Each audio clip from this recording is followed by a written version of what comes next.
Welcome to the All Things DER podcast, brought to you by AEIC. In this podcast, we dig in, define, and discuss where the new energy economy is heading with electric industry leaders and explore all the ways that distributed energy resources can modernize and improve our ever-evolving power grid. Thank you for joining us. Hello, welcome to All Things DER. Today, I'm very excited to have Michael join us. And before we get started, I just want to throw it over to you, Michael. Who are you? Where are you coming from? And what are we going to get into today? All right, great. Well, good afternoon, Elizabeth. My name is Mike Jarro. I am the Vice President of Distribution Operations for Florida Power and Light, responsible for all construction, maintenance, reliability, and restoration activity for the grid that serves the 5.6 million customers that FPL serves in the state of Florida. And I'm excited to talk to you a little bit about some of the challenges we see forthcoming with the expansion and injection, quite frankly, of DER into the state.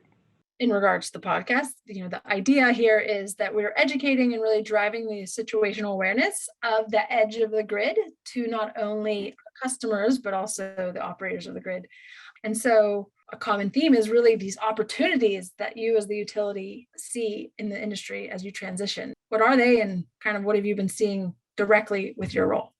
Specifically in Florida, the quite frankly, the adoption and injection of DERs, those we've seen a recent increase.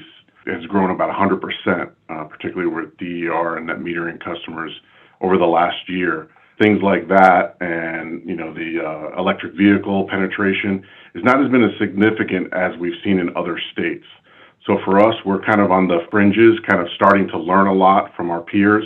And, I think this afforded us some opportunity to get our grid ready. There's a lot of things with regards to what's happening mostly on the generation side of things, which has significant impacts on our transmission grid, and then leading into our distribution grid. So I think we're essentially learning from some of the transition on the transmission grid, and then we'll certainly expose and expand that to distribution in the future as we continue to see this increased customer adoption of DERs in the future. And I'll just be honest, I've been watching Florida Power and Light for, a decade now. I would say I'm somewhat of a fangirl because I see you guys more as a technology company that's really get to use the grid and really how you set the grid up for the success of reality.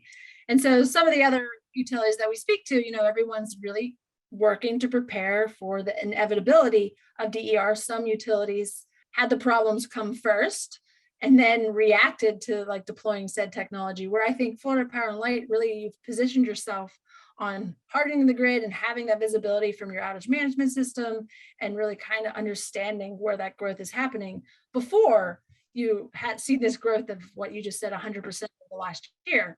And I think being that you're in Florida and it's sunny, that maybe solar would have been happening more rapidly than say, or the same rate as in Arizona.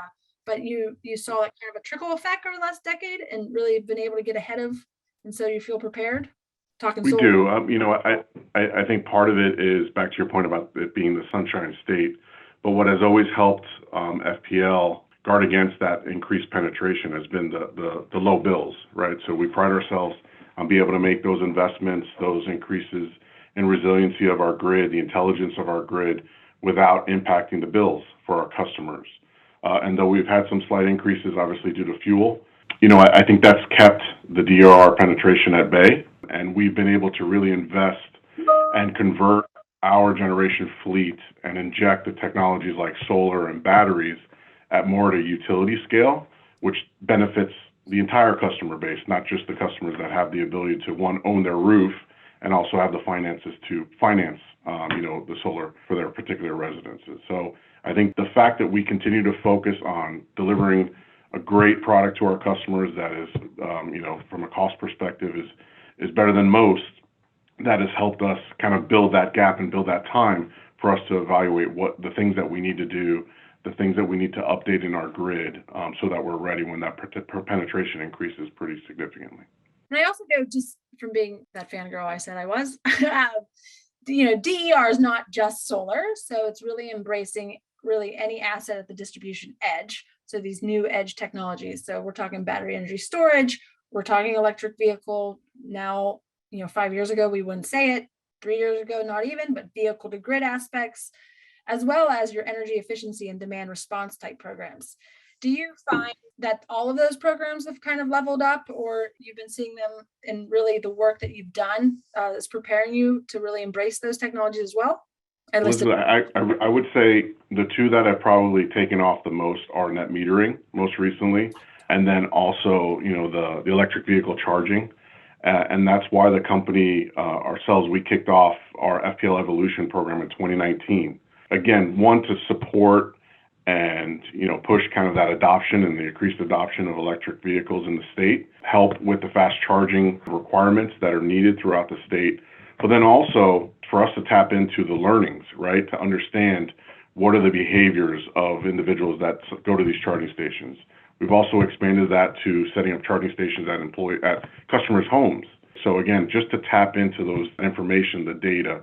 So once we continue to see our customers evolve to that way, and I think it's just a matter of time, right? I think everywhere that's where it's going to eventually get to. So now we at least have some inside knowledge into some of the things that the impacts of our transformers on, our laterals, all the way up to our feeders and our substations as well. What are the things that we need to do differently with all the devices that we've deployed, all the intelligent devices? What does it mean for day-to-day restoration? What does it mean for storm restoration? So having the edge of the grid, us having kind of a foot in the door, I think it was a great opportunity for us. And again, it will continue to be a great opportunity for us to continue to learn.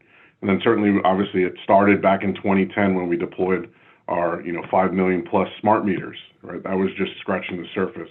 But continuing to allow that technology to evolve for us to get that insight into the customer behavior based on all the DER things that are happening, not even, when you're talking about electric vehicles or solar, but inside the homes, right? All the things that from an energy efficiency standpoint that are happening. What is the insight we can glean from the AMI meter that gives us that intelligence to be able to operate the system as effectively and efficiently as we can? And I guess I just wanted to zero in on, for our listeners, where all the different utilities lie in regards to the maturity of the roadmap of grid modernization varies.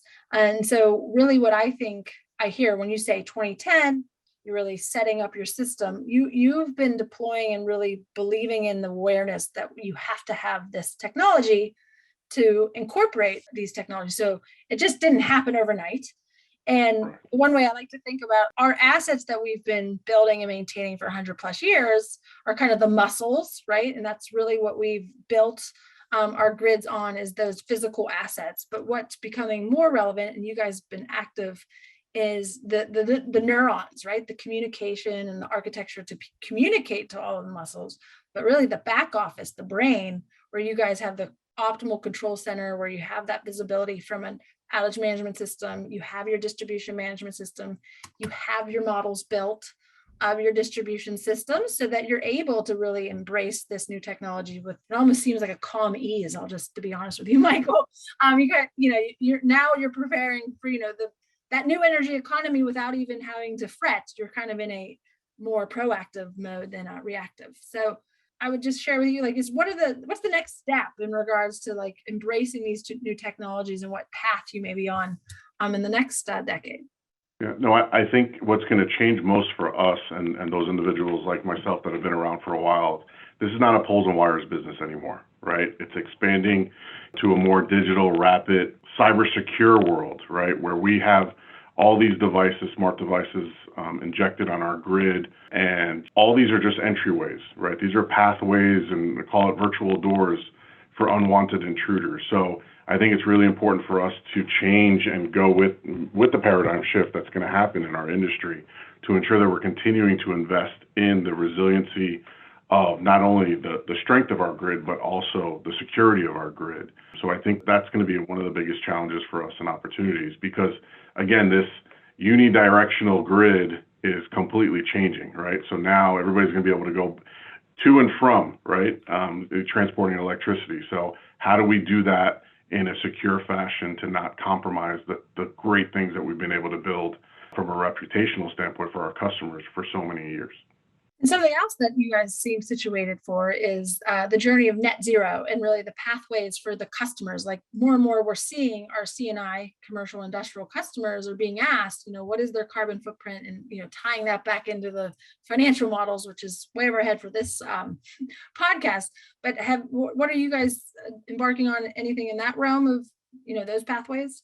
Absolutely. So, one of the things that we're very proud of, I mentioned 2010, but, way before that, for the last several decades, we've been on a journey to really drive our generation fleet to be the cleanest, in the United States.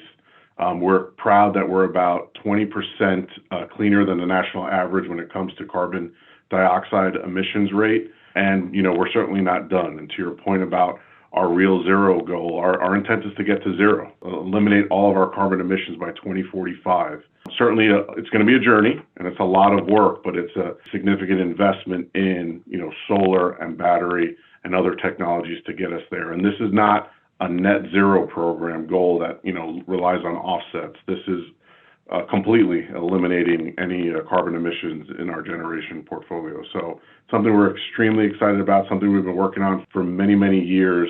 And we've laid out a plan and some interim goals so we can track our progress, hold ourselves accountable, and also keep our customers informed. So by 2030, our goal is to be about 50% decarbonized, and then by 2045, be 100% decarbonized. So obviously that changes the way our grid operates, right? A colleague of mine always reminds us that physics matters, right? And when you remove the rotating machines that currently have been kind of behind the scenes of generating, clean electricity over the last couple of years, several years, and you move that to inertia-based machines, that certainly changes things, right? It changes, the characteristics of the grid, the fault current contributions. It changes the dispatchability, the inertia on the grid. So a lot of opportunities are introduced with this program on the transmission side of things, and I think it'll continue just to bleed into distribution. So we're excited at the opportunity ahead of us, and certainly have a lot of work to do. But again, I think it's going to be great for our customers in our state. That's very exciting. You got to have the goals to make the moves, plus one, plus one.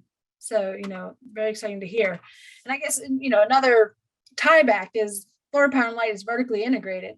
So the ability that you can get ahead of the curve and really understand how these new generation technologies impacts the grid is something that gives you an advantage, because then you can design not only the transmission grid, but ultimately the distribution grid. And I think a lot of our listeners, and really those that we want to educate that are outside the utility walls, is really the massive amount of modeling and data insight that will be required to really even start challenging this idea of running a grid without these large rotational machines all the way down the distribution. So again, kudos for you guys having the system set up so that you really can, drill down and start, executing on that path. So another thing, Elizabeth, that I think is important is structurally how we're set up in power delivery is that we are together with transmission and substation on the distribution side of the house, right? So having us together allows for that relationship and understanding.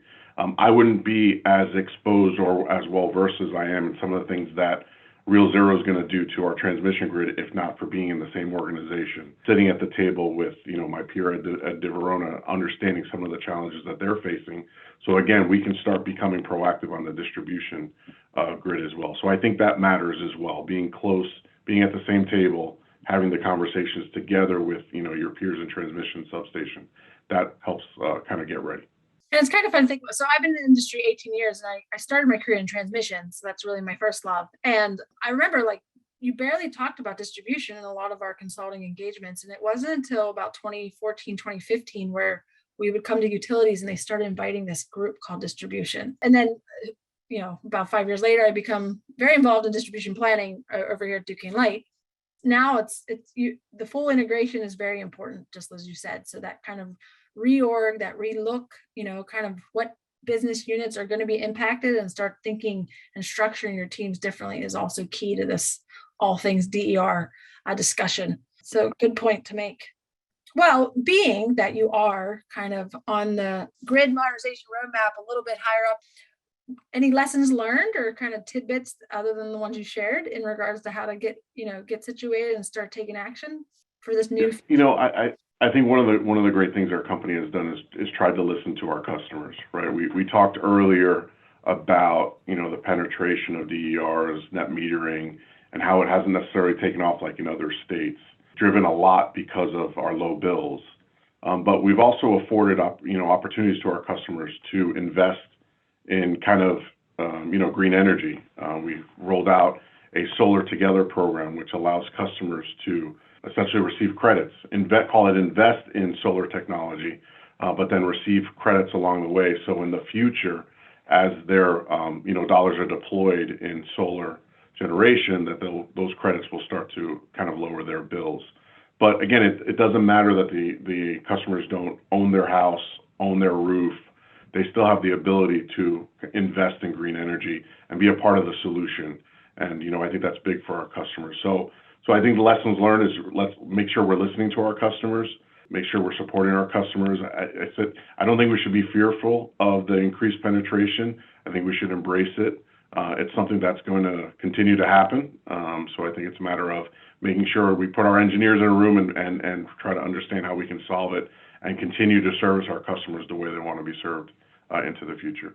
That was a great last point. I mean, in regards to, listening to customers and really driving your decisions, but also realizing the technical know-how and the enablement that the utility can have to this new technology. So not being fearful of the solar, but really embracing it and driving it, because if electrification at the edge is going to happen with transportation, we all need a little on-site generation, aka solar, to offset that demand. So that's another important tidbit for our those that we want to educate, that we're here to help instead of deter. So great to hear it's your perspective as well. Well, anything else? If not, I'm just going to thank you for your time and just your insight and really driving the industry forward to this new energy economy and really embracing these technologies. So thank you for your time today. Thank you, Elizabeth. Appreciate it. That's a wrap for this week's episode of All Things DER. Thanks for tuning in. We hope today's conversation got you thinking about new and creative ways to improve our power grid. Be sure to subscribe to our YouTube channel to be the first to hear new episodes. This podcast is brought to you by AEIC, the place where operations leaders come together to share knowledge and provide guidance to the electric utility industry. We'll be back with a new episode soon. Until then, keep powering on.